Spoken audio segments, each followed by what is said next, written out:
مساء الخير لكل مستمعينا ومتابعينا للي عم يسمعونا سواء عبر البث المباشر أو عبر الموجة 103.5 عبر إذاعة بوير اف ام. برنامج صحتك بالدنيا، حلقة جديدة وضيف جديد. بالبداية اسمحوا لي رحب بضيفنا الدكتور أحمد جويد، اختصاص أمراض غدة الصم والسكري. لنبدأ حلقتنا ولا أشرح لكم عن شو رح نحكي. مساء الخير دكتور. مساء النور، يا أهلا وسهلا. شكرا لكم دكتور على تخصيص الوقت لمستمعينا ولإذاعتنا. مستمعينا إذا حابين تنضموا لنا تزيدوا الأسئلة، يعني تأغنوا حلقتنا وتستفيدوا من هالحلقة، مثل ما ذكرنا ضيفنا الدكتور أحمد جويد، اختصاص أمراض غدة صم وسكري. أي حدا حابب يسأل لا تترددوا، شيلوا السماعة واتصلوا معنا عبر الرقم الأرضي 429 101 أو عبر رسالة عبر الواتساب 093 82 80 81 4. مشاهدينا وين ما كنتوا اللي عم يشاهدونا عبر صفحتي الإذاعة راديو بوير وبوير عربي، فيكن عبر كومنت تكتبوا السؤال اللي بيخطر على بالكم بما يخص أمراض الغدد الصم والسكري. واليوم موضوعنا هو موضوع مهم كتير، ربما يكون يعني يخص فئة معينة، ولكن هام جدا. نتمنى أنه تشاركوا رابط البرنامج، ونتمنى يعني تتابعونا وتستفيدوا من اللقاء. موضوعنا رح يكون اليوم عن داء السكري النمط الثاني، أو حسب يعني ما يقال الغير معتمد على الأنسولين. رح نطرح العديد من الأسئلة على ضيفنا الدكتور أحمد، ولنعرف يا ترى كلمحة بداية لمدخل موضوعنا دكتور، لمحة عن مرض السكري، أنماطه، أنواعه، لا نفوت بجو الحلقة. السلام عليكم. داء السكري هو مرض من زمان جدا، من قبل الفراعنة وقبل الحضارات، إن كان الهندية ولا كان الصينية. اكتشف إلى هالوقت الحاضر، اكتشف عندهم أنه كان يعالج داء السكري بس بعلاج غير علاجنا نحن الوقت الحاضر. الداء السكري إجمالا 4 أنواع. في الداء السكري المعتمد على الانسولين او يسموه النمط الاول، والداء السكري النمط الثاني او الغير معتمد على الانسولين، وفي السكري الحملي، وفي السكر الدوائي او ما بعد العمل الجراحي. هذه ال4 أنواع. ولكن الأكثر الأمراض السكري من هال4 هي انتشارا هو الداء السكري الغير معتمد على الانسولين او يسموه السكري النمط الثاني. هذا بيصيب الكبار بالعمر، يعني من العمر 40 سنة وفما فوق. أيوة، هذا سببه إجمالا السكري. إيش سببه؟ سببه إما إن كان نقص مطلق في الإنسولين أو نقص نسبي بالإنسولين. يعني المعتمد على الإنسولين اللي هو الشباب يسميه هذا إجباري بده إنسولين، أما الغير معتمد على الإنسولين هذا بيكون سببه يعني أما يكون مناعة، يعني بسبب نقص نسبي في الإنسولين، يعني ما في كمية إنسولين كافية أو في كمية إنسولين زائدة. زائدة بس. ولكن العلة وين بتكون؟ العلة بتكون بالمستقبلات الخلية اللي هي بتستقبل الإنسولين. وهون بيكون الداء أو المرض هذا هو بالنمط الثاني، يعني ما في إنسولين، ولكن لأن المستقبلات لا تعمل بالشكل اللازم. تماما دكتور. طبعا بعد إذن الدكتور ضيفنا الدكتور أحمد، طبعا بوجه رسالة للدكتور محمد علي عبدة عم يشاهدنا عبر البث المباشر، وطبعا بعت رسالة وهو مشكور جدا على الرسالة الجميلة. رح نقراها باعتبار دكتور بعد أحلى دكتور أجمل مقدم برنامج روج آفا. سلامي على الدكتور أحمد، يا ريت يركز كتير على علاقة أمراض القلب بالسكر وأهمية معايير خضاب الدم الجلوكوزي. طبعا مشكور جدا دكتور محمد علي عبدي، ملاحظة جدا مهمة رح نسجلها عنده، ومشكور وطبعا مسرورين جدا بمتابعتك لنا. الدكتور هلا أي مرض أو أي اختصاصات غير اختصاصاتكم بيراجع المريض، سواء كان عن يعني محول من طبيب آخر أو المريض من حد من ذاته بيراجع العيادة بسبب ألم أو وجود شيء بارز. او هلا مرضاكم هن فينا نعتبرهم مرضى صامتين، يعني المريض السكري قد يراجع. فالموضوع هذا يا ريت تحكي لنا عنه. يعني بدك الاعراض. تماما. الاعراض الداء السكري اجمالا هي عطش مع تبول، جوع، نقص وزن. ايوه. ايوه، هل اكثر الاعراض هي اكثر شيء انتشارا، الا انه عدم وجود الاعراض لا ينفي المرض. لان تقريبا نصف بالمية من 50% من المرضى بدون اعراض. تماما. يعني فقط لا يشكي من شيء ابدا، بل انه مع حلل تحليل سكر عشوائي طلع بالبول مثلا في سكر، او حلل سكر الدم طلع سكره 200 و300. تماما. فالعرض لا يثبت المرض، ودون وجود العرض كمان لا ينفي المرض، باعتباره عدى مرحلة النمط الأول، أو إذا فينا نسميه، إذا جاز التعبير يعني. لا، النمط الأول هذا شيء ثاني. هذا النمط الأول هذا مرض مناعي، يعني اثنين مرضين مفصلين عن بعضهم. تماما. مو إنه اثنيناتهم نفس الشيء، لا. الصغير هو النمط الأول اللي تحت 40 سنة، أما فوق 40 سنة هذا النمط الثاني. تحت 40 سنة هذا حصرا بده أنسولين. النمط الأول. أما النمط الثاني لا، بحث آخر، هذا بحث ثاني. أما النمط الثاني لا، فقط بده حمية، تغيير نمط الحياة مع رياضة، هاي أكيد رح نحكي عنها مع أدوية. تماما. أكيد دكتور، رح بالأيام القادمة إن شاء الله. طبعا الدكتور أحمد وعدنا أنه رح يحكي عن النمط الأول مثل ما تحت الهواء كنا عم نحكي إن شاء الله، لحتى مستمعينا يستفيدوا. دكتور، الأعراض هدول هن الأشياء يعني؟ أشياء هدول الأمراض هن العطش، التبوال، الجوع، هبوط الوزن. تماما. طيب، دائما بأي مرض ما السؤال الأسباب يكون من البند الرئيسي أكيد. طيب. النمط الثاني هو أكثر انتشارا في العالم، تقريبا حوالي 90% من أمراض الداء السكري كلها هو يشكل النمط الثاني، بينما النمط الأول هو عبارة من 5 إلى 10%. يعني في النسبة اللي كتير كبيرة هي النمط الثاني. هي أسبابه العامل الوراثي بالدرجة الأولى. العامل زيادة الوزن هو يعني هي السبب الثاني بعد العامل الوراثي.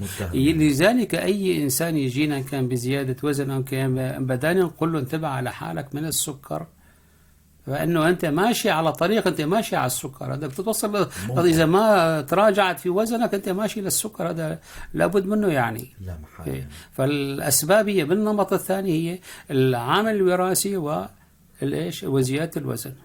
طبعا معناته النمط الغذائي أيضا هو من ضمن زيادة الوزن هو السبب، هو سبب الحضارة اللي نحن وصلنا له. ماشي نحكي هيك اشكر الحضاره. يعني هلا واحد بني ادم بده يطلع مشوار من هون للسوق بده يركب سياره سيرفيس، بده يطلع يروح محل ثاني الا بده يركب سياره. حتى صار من البيت اذا اهل البيت طلبوا غرض من الدكان صار يركب سياره يروح على الدكان، او تجي طلبيه، او بده يطلع على او بده يطلع على الطابق الرابع الخامس اذا كان في اسانسير لازم يطلع مشي، لا بده يستنى المصعد ولو 10 دقائق. يعني هي قله الحركه. أول. ثاني شيء نوعية الأكل.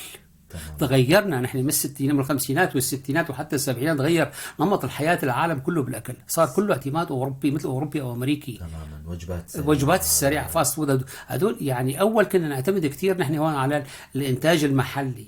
يعني أهل البيت كلهم بيحطوا عندهم مونة، إن كان من قمح، إن كان من عدس، إن كان من بانجا، يعني يحطوا مونة.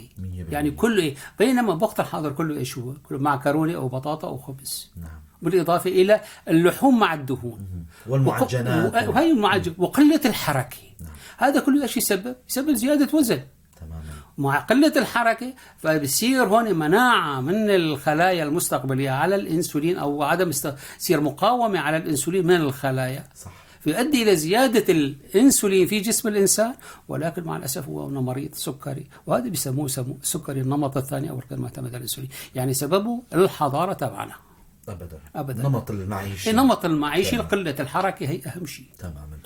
دكتور، إذا المريض ما تشخص للأسف، يعني هو ضمن موضوع الحضارة أيضا، إذا المريض ما تشخص وأهمل حاله ممكن إلى شو يؤدي؟ عوامل خطورة والاختلاطات. ماشي. قبل ما يشخص أول شيء كيف نشخص السكر؟ تماما. أي ماشي. السكر أول شيء تحليل سكر دم على الريق لازم يكون أكثر من 126 وفما فوق. مرتين متتاليتين طلع 126، فهذا مريض سكر، هذا بدون نقاش. بس ولكن في شيء السكر من 110 إلى 125 هذا نحن نسميه ما قبل السكري، وهذا نحن كأطباء نشتغل عليه. بنحاول قدر الإمكان اللي هذا الشيء اسمه ما قبل السكري، نحاول قدر الإمكان ما نخليه يوصل للسكري. يعني بالرياضة بالحمية تبعه وبالرياضة تبعه ونخفف له الوزن بيتراجع عنه، تماما. بيتراجع بيصير إنسان سليم يأكل ويشرب طبيعي. بينما إذا ما تقيد شو اسمه المعلومات هاي، هذا شوي شوي راح يصير مريض سكري ومثل العادة يصير مريض سكر. فنحن بنحاول قدر الامكان انه ما نحاول قدر الامكان نمسك المريض على ما هو عليه، يعني ما يتطور اللي عنده الاختلاطات السكري. اختلاطات السكري ايش هي؟ اختلاطات السكريه السكري لا يترك خليه في جسم الانسان الا ويأذيها، من شعر الراس الى ضفير الجرين. تماما. فالاختلاطات بتيجي بقى الاختلاطات عن طريق عن طريق الاوعيه. في الاوعيه الدقيقه وفي الاوعيه الغليظة، الميكرو أنجيوباتية أو ماكرو أنجيوباتية بالتسمية باللاتيني. الأوعية الدقيقة أشياء الكلية والعينين أكثر شيء. أما الأوعية الكبيرة هي أشياء هي القلب والأطراف السفلية والدماغ. شو اسمه الدكتور محمد علي اللي حابب طول نحكي فيها، راح نحكي فيها إن شاء الله. فالاختلاطات أول ما تظهر بالأوعية الدقيقة. الأوعية الدقيقة كيف نكشف؟ عن طريق مثلا تحريق البول في الكلية. أيوة. أو عن طريق فحص الروتيني لشبكية العين. هي إجباري هاي. أما الأوعية الغليظة أو الكبيرة أو الماكرو أنجيوباتية هذا عن طريق الشكوى المريض بحد ذاته. بأي فترة عمرية دكتور؟ ما في هون حسب اعتماد الإنسان ومعالجة الإنسان ومراقبة الإنسان لنفسه. نعم. يعني في عالم كثير بتنتبه على حالة ما بتطور الاختلاطات ما بتظهر عندها. صح. وفي عالم تظهر معها سكري وبيجونا معها الاختلاطات. للأسف. وللأسف اي والله. ليش؟ انه جاي لانه ما بيفسر لحاله. والله انا اليوم طلعت بولت بالليل مرتين، ما عاد امبارح اخذت برد. والله انا جوعان، لانه يعني هو بيفسر حاله بيتناسى او ما يريد يعرف انه هو مصاب بسكري. في كثير هالشيء هذا، ولكن وللاسف بعدين يجينا يكون سكره عالي جدا جدا، وخاصه في عندنا في تحليل اسمه الخضاب السكري. هذا بيدلنا على متى انصاب المريض. أيوة. يعني انصاب المريض شيء جديد ولا انصاب المريض من زمان. هو الخضاب السكري هذا بيعكس 3 إلى 4 أشهر سابقات. المجال الطبيعي هو للستة، لا للإنسان المريض لحتى 6.5. من فوق 6.5 هذا كله إنسان مريض سكري صريح قولا واحدا. وهذا يعني ماشي. أجانا مريض هلا ولاحظ هيك شو الدكتور محمد علي عبدي، أجانا مريض سكره 300 على سبيل المثال، ما بيخوف. بس إذا أجانا خضاب السكري 10 بيخوف. بنخاف من 10 ما بنخاف 300. هذا شنو العشرة ايش؟ هذا بيعكس على شو اسمه على الأوعية. ايه بيعكس على الأوعية، وانت اختلاطات الأوعية راح تصير. فلذلك قدر الإمكان نعطي له نظام شديد وعلاج مشدد حتى يتراجع الخضاب السكري. الخضاب السكري القيم الطبيعية لحتى الستة. إيه؟ لستة ونص، ونحن مسميين هذا ما قبل السكري، مثل ما قلت انه من 110 إلى 125 ما قبل السكري. هون من 6 إلى 6 ونص هي ما قبل السكري. فوق 6 ونص وفما فوق هذا كله إنسان مريض سكري صريح. التحليل هذا بينطلب بالمشاركة مع طبيب القلبية أو الأوعية؟ لا، هذا خاص للسكري. هذا خاص للسكري. هذا الأطباء السكري هذول هن بيطلبوه وهن بيقيموا. يعني ليش نحن بنطلبه هذا؟ كثير بيجينا مثلا مريض، ولو طلعنا هيك برات الموضوع شوي، يجينا مريض نعمل له تحاليل سكر بيطلع سكره مثلا 117 120 هيك شيء. نعمل له الخضاب السكري بيطلع 9. 9 هذا رقم عالي جدا. بينما 115 117 هذا رقم عالي. ايه امبارح ايش اكلت؟ والله امبارح ما اكلت، ما تعشيت، يعني عفوا ما تعشيت امبارح. نعم. ايه وعملت رياضه. طيب ليش عملت رياضه؟ والله شو نعمل السكر، تحليل سكر. يعني هذا عم يغش حاله بحاله تماما. بس نحن بنطلع على الخضاب السكري. الخضاب السكري 9، معناته من اليوم لا قبل 3-4 أشهر كان سكره عالي جدا، مؤشر لشيء ثاني. فيعني يريد، يعني احيانا مجتمعنا او احيانا المريض بيحاول يضحك على حاله. تماما. دكتور معنا اتصال، رح نستقبل اتصالنا، ولكن حبذا لو تحط السماعه دكتور لتسمع مريضك او المواطن اللي عم يتصل معنا. الو، مساء الخير. مساء النور، اهلا وسهلا، يعطيكم العافيه. يا هلا، ممكن تعرفينا عن حالك؟ ام فراس. ام فراس، اهلا وسهلا، تفضلي. دكتور عم يسمعك. انا صارت قبل 2 ما صارت معي سكري. طلعت 165 70. الدكاترة أعطاني الحبوب تبع السكري، ينظم السكري. وأنا كمان سويت حمية قاسية ومشي. ايوه. إيه. بعد صارت سنة الوزن نفس الوزن، كانت 36 ونفس الوزن طلعت. يوم صابت بالسكري بعد بالسنة كمان نفس الوزن. صارت سنة ونص نزلت السكري كثير معي. رحت عند الدكاترة قال والله لازم توقفي هالحبوب تبع المنظم، بس الحمية. والحمد لله هلا صارت 106 عندي. تمام. شو بتوجهي سؤالك؟ هاي الدكتور عم يسألك. تفضل. أم فراس عم تسمعينا؟ والله شوي. يعني يرجع معي كمان دكتور ولا إن شاء الله خلص منه؟ ماشي حال. اهلا وسهلا اختي فراس. فراس انت صار معك سكري، يا مسمين احنا ما قبل السكري، وهلا رجعت الى ما قبل السكري. أيوة. اللي هو من 110 الى 125. فهذا والكمان لما ارتفع عندك صار 175، هذا اعطاك انذار. انذار انتبه على حالك انه انت على حافه السكري. ايوه. ايه فبدك تنتبه على حالك، ما قدر الامكان ما تخلي وزنك يزيد بالدرجه الاساسيه. لا الحمد لله. وتطبقي الحميه والرياضه تبعك مثل ما عم تعملي هلا. كل شيء بيصير ان شاء الله، كل شيء كويس بيصير طبيعي. بس هذا انذار عم اعطاك اياه، انذار شلون انه انتبه على حالك. تمام. ايوه. يعطيكم الف يا اهلا وسهلا. اهلا وسهلا. حقيقة بنكون مسرورين جدا لما المستمع يتصل معنا ويستفيد من الحلقة. طبعا حابب ذكر المستمعين يلي جديد انضموا لنا، اللي هلا عم يسمعونا بسياراتهم ببيوتهم وين من كنتوا، انتوا عم تسمعوا برنامج صحتك بالدنيا. ضيفنا الدكتور احمد جويد، اختصاصي بامراض الغدد الصماء والسكري. عم نحكي عن النمط الثاني من الداء السكري. اي حدا حابب ينضم لنا رح كمان نكرر رقم الارضي 429 101. مشاهدينا اللي عم يسمعونا او يشاهدونا عبر البث المباشر على صفحتي الاذاعه راديو بيور وبيور عربي، موضوعنا رح أذكركم فيه داء السكري النمط الثاني. أيضا فيكم عبر كومنت بالبث المباشر، فيكم تبعتوا عبر الواتساب برسالة رح نجاوب عليكم أكيد.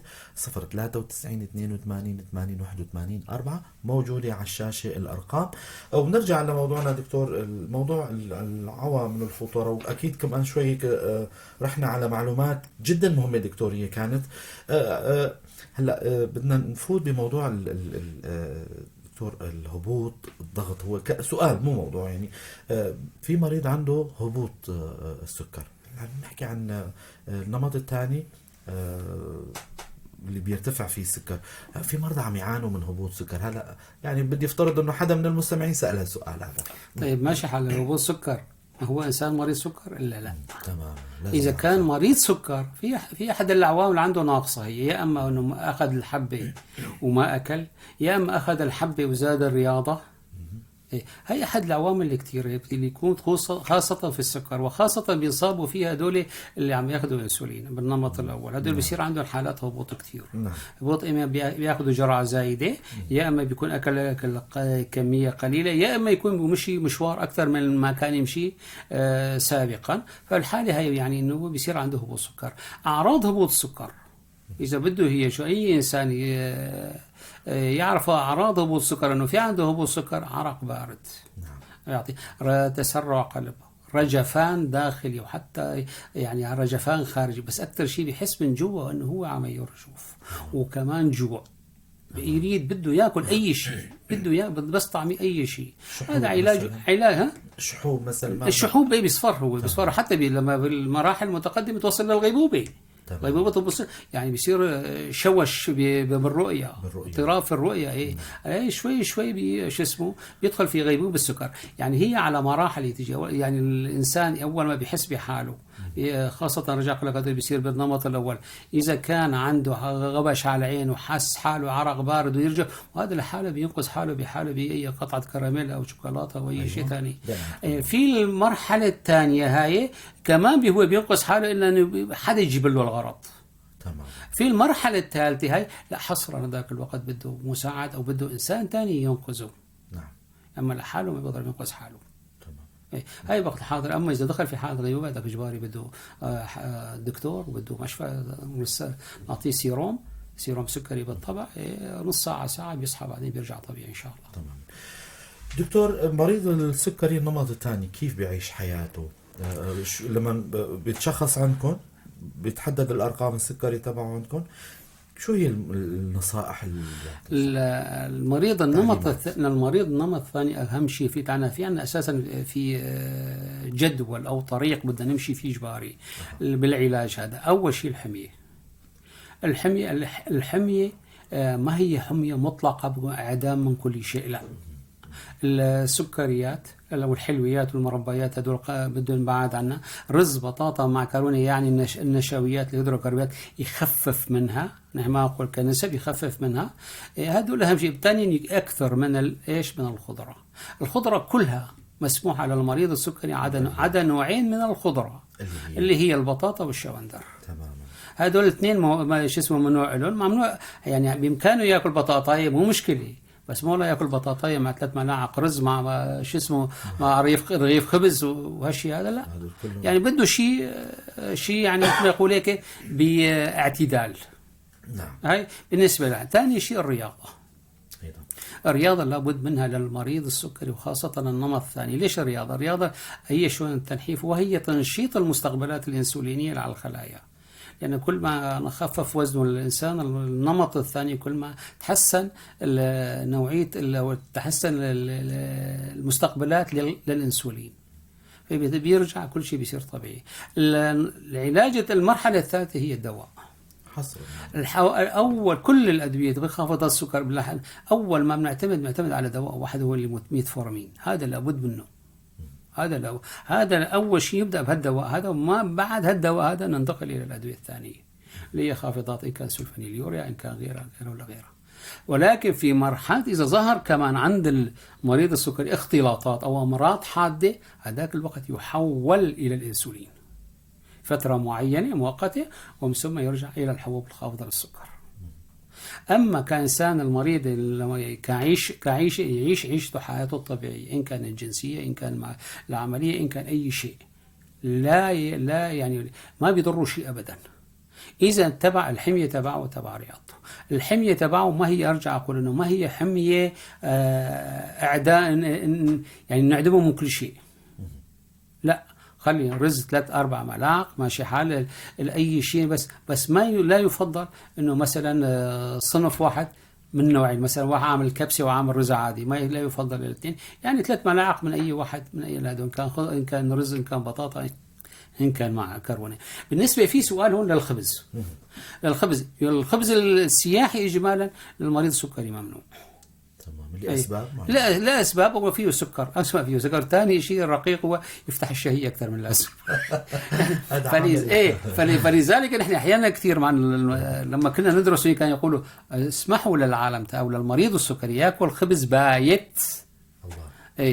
ليش الخبز البايت؟ هلا انت واقف على الفرن ماشي حال اخذت الربطه تازاي، بامكانك انت وبس ساعتك بالفرن تاكل رغيف ومانك حاسس على حالك.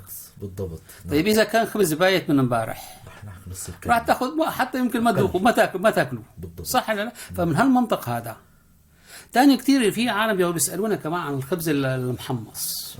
يا دكتور انا والله عم اكل وعم احمص الخبز. ليش عم احمص الخبز؟ تماما. سؤال، ليش عم يحمص المريض؟ ليش عم يحمص الخبز؟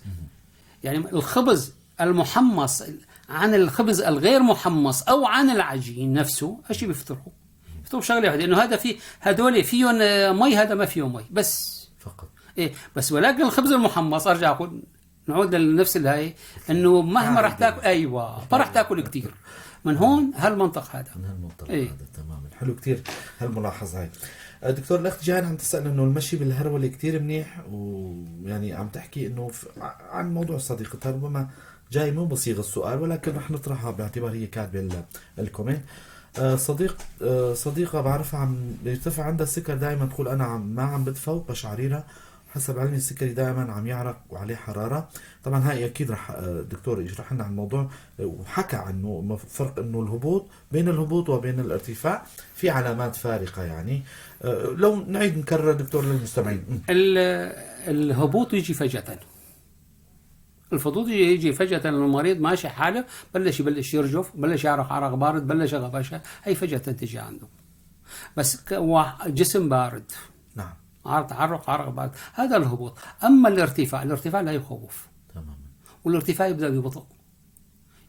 يعني الهبوط خلال دقيقتين 3 احتمال الإنسان خاصة في النمط الأول هذا كتير يصير هبوط، خلال دقيقتين 3 يفقد الوعي في الهبوط، بينما بالارتفاع بده يومين 3 حتى يفقد الوعي. أرقام كبيرة. فلذلك كثير حتى من الحالات الإسعافية الطبيعية هي كمان نصيحة لكل العالم. إذا كان إنسان ماشي ووقع فقد غيبوبة طعموه سكر، طعموه شيء حلو، حتى لو كان سكره 300 ما في مشكلة.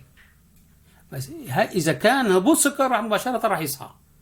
بينما إذا كان ارتفاع سكر أنت أعطيته عملت صحيح عملت له 350 و400 ما في خوف عليه. يعني الهبوط هو اللي بيخوف، مو الارتفاع هو اللي بيخوف. وممكن ينقذوه يعني. مو بالهاي هيك كان سابقا بالثمانينات والتسعينات كانوا انه اي انسان يفقد الوعي كان مشات يعطوه سيروم سكري، لا يطلع التحليل بين ما طلعت عليه ولا سكره عالي ولا نازل، يبين هذاك الوقت يمكن واحد يغير العلاج. تماما. حابب أذكر مستمعينا للي عم يسمعونا، نحن عم نطرح موضوع داء السكري النمط الثاني. ضيفنا الدكتور أحمد جويد، اختصاص أمراض غدة السم والسكري.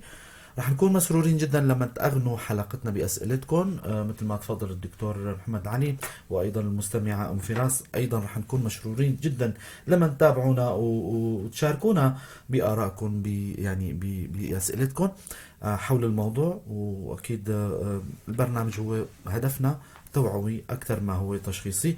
دكتور، العامل الوقائي يعني ربما من شوي ضمن سياق حديثكم بجميع المحاور حكيت عن مواضيع متفرقة عن موضوع الوقاية. مريض السكري والوقاية شو تصير؟ المريض السكري وخاصة بالنمط الثاني هذا، أول شيء الإنسان بحد ذاته يطلع على العامل الوراثي تبعه. يعني أمه وسته وجده من كان في عامل وراثي، في عامل وراثي معناتها هذا عامل خطورة. ثاني شيء ابن هو يطلع على حاله بالمراية في عنده زيادة وزن ولا لا؟ واضحة. ايوه بتشوف حالك بالمرايه، ما في حدا اللي يقول لك والله انت ولا ايوه. ثالث شيء على نوعيه العمل تبعه اللي عم يشتغله، الوظيفته يعني في حركه ولا ما في حركه. من هالثلاثه هدول بامكانك انه انت تقي حالك انه انت راح تنصاب بالسكري ولا لا. ثاني شيء كل انسان في عنده عامل وراثي وفي عنده زياده وزن قدر الامكان يبعد عن الحلويات والنشويات ويزيد من الحركه تبعه. إيه. إذا كان في زيادة وزن نعطي مادة الميتفورمين، دواء الميتفورمين هو كعامل محسس منشط للمستقبلات الإنسولينية وخافض للوزن، يخفف امتصاص السكريات والنشويات من الأمعاء. فلذلك أنا قلت أول دواء يعطى فيه للمريض السكري هو الميتفورمين. في له عيار معين؟ في 500 وفي 850 وفي 1000 بدون ذكر الأرقام. هذا يعني عادي معروف هذا عالميا. دكتور، هلا حكيت عن الموضوع اللي عم تعطوا يعني الموضوع اللي يعني بيشوف حاله سمنان او زايد وزنه. طب اللي عم يلاحظ على حاله هبوط للوزن مفاجئ او بشكل تدريجي ملحوظ يعني صح، هذا مؤشر لشو؟ هذا كذا. لا اذا كان في سكر هذا اذا كان في سكر معناته هذا عنده هبوط سكري، كان عنده ارتفاع سكري كثير، هو السبب له هبوط الوزن. إذا ما مشخص دكتور، مو مشخص تعمله تحاليل. حلو. إذا كان في سكر معناته حسب الكمية السكر يعني التحليل تبعه أو خضاب السكري أشقد هو. وش قد من كان عمره دكتور؟ أشقد من كان عمره لا إذا النمط الثاني بده يكون العمر هون المجال، بينما إذا كان عمره صغير بده يكون سكري نمط أول. تماما. يعني هذا بده أنسولين هذا ما بده أنسولين. تمام. بينما في النمط الثاني ما ذكرت مشاغلي هون، أنت النمط الثاني هو الغير معتمد على الأنسولين، إذا كان في هبوط وزن شديد هذا حكينا وسببه سكري يعطى انسولين. ايه هي بالطبع اذا كان اذا لغينا مثلا اي امراض ثانيه بيكون معند على العلاج. لا بسبب هبوط الوزن الشديد. نعم. هبوط الوزن الشديد هذا احد الاستضباب للانسولين. نعم. ايه. تماما. مستمعينا، بهيك طبعا الحديث هو موضوع واسع كتير بده ساعات لنحكي عنه، ولكن بحكم انه توقيت البرنامج محدد دكتور ما جاوبنا على الدكتور محمد. رح ياخذ الدكتور تهرب. اكيد يعني حابب انه اذكر المستمعين قبل ما نتطرق لموضوع سؤال الدكتور محمد علي عبده اللي مشكور طبعا وتحيه طيبه له عن الموضوع اللي كان عم يحكي عنه. يا ريت انه الدكتور يوضح لنا عن اهميه معايير خضاب الدم ويركز على موضوع علاقه امراض القلب بالسكر. رح ننهي بلقاء ماشي. المرض السكري هو مرض وعائي. ليش بنسميه مرض وعائي؟ لانه كل اختلاطاته تجي عن طريق الوعاء ومنها القلب، إن كان في احتشاء العضلة القلبية أو إن كان نقص التربية القلبية. حتى أنه المريض السكري يصاب بنوب قلبية ولا يحس فيها، يسموه القاتل الصامت من جهة القلب. نعم.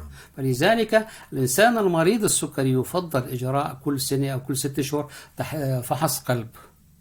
هذا إجباري. ليش إنه ما بيحس المريض بالنوب لاحتشاء القلب؟ تعرف أنت تماما إنه والله عم يشكي إنسان عم يجي من صدره اليسار وبلش. نعم.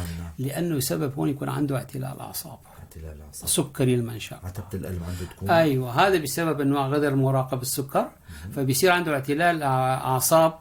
فبتجي النوبة القلبية تجي بيكون هو عبارة عن أجت النوبة القلبية وراحت وما حس على حاله. فلذلك ما رجع يقولون يسموه القاتل الصامت. الاعتلال القلب كثير بالسكري ويصاب به أغلبية المرضى الغير ما اسمه مراقبين لحاله. اسمه بالنسبة للخضاب الجلوكوز اللي الدكتور محمد علي، كل ما ارتفع الخضاب السكري كل ما زادت الاختلاطات له. أيوة.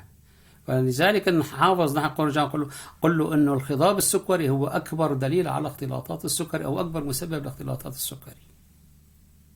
فنطلع قبل شوية ذكرت أن إذا كان سكر 300 ما يخوف، بينما إذا كان الخضاب السكري 10 هو يخوف. فنحن بدنا نحاول نرجع الخضاب السكري على بين 6.5 إلى 7. ترجع الأرقام هاي؟ لا ترجع، توقف الأرقام ترجع. الأرقام ترجع تتراجع، تنتبه على حاله خلال 3 أشهر 4 أشهر، ومع الحمية ومع النظام الكويس بيرجع تراجع، كل شيء تراجع. بينما نحن مثلا اعتلال شبكية صار عند المريض السكري بالأوعية الدقيقة هاي، نحن حتى إذا المريض اعتنى بحاله وتراجع خطاب السكر لأن الاعتلال رح يبقى. فلذلك نحن بنحاول قدر الإمكان على هالمريض هذا نمسكه عند ما هو عليه، تثبيط شو عدم التقديم لا قدام. بين أنه يتراجع لا نعمل له باوس. أي هون مش يعني مثل أقول هون يجي شغلنا كأطباء، المحافظة على الأرقام، المحافظة على الجسم كما هو عليه بحيث انه ما يتطور. يعني اي مثلا على سبيل الكليه، في عنده اعتلال الكليه، هذا بيتراجع اذا كان كرياتينين رفع كرياتينين للتنتين او احيانا بيتراجع، هذا نتيجه جفاف نتيجه شغله معينه بيتراجع. بس بينما اذا صار قصور كليه ما بيتراجع تماما. مشكور كثير على المعلومات الهامة جدا دكتور. مثل ما حكينا انه الموضوع موضوع كبير ويعني بحاجة لحلقات، وبنوعدكم على امل نعمل لقاء عن قريب يعني، وحسب رأي الدكتور انه نحكي عن النمط الاول ان شاء الله بالحلقات القادمة رح نحكي عنه. طبعا مشكورين جميعا مستمعينا ومتابعينا للي شاركونا وللي شاهدونا. دكتور أحمد جويد اختصاصي أمراض غدة السم والسكري، ألف شكر لكم. يا أهلا وسهلا على المعلومات القيمة والحضور الجميل. يا أهلا وسهلا. بشكر زملائي شيرين ومروان عبر البث المباشر والكنترول. كنت أنا معكم عماد خلف من وراء الميكروفون، على أمل نلقاكم الأسبوع القادم بحلقة جديدة وضيف جديد. تضلوا بخير وسلامة.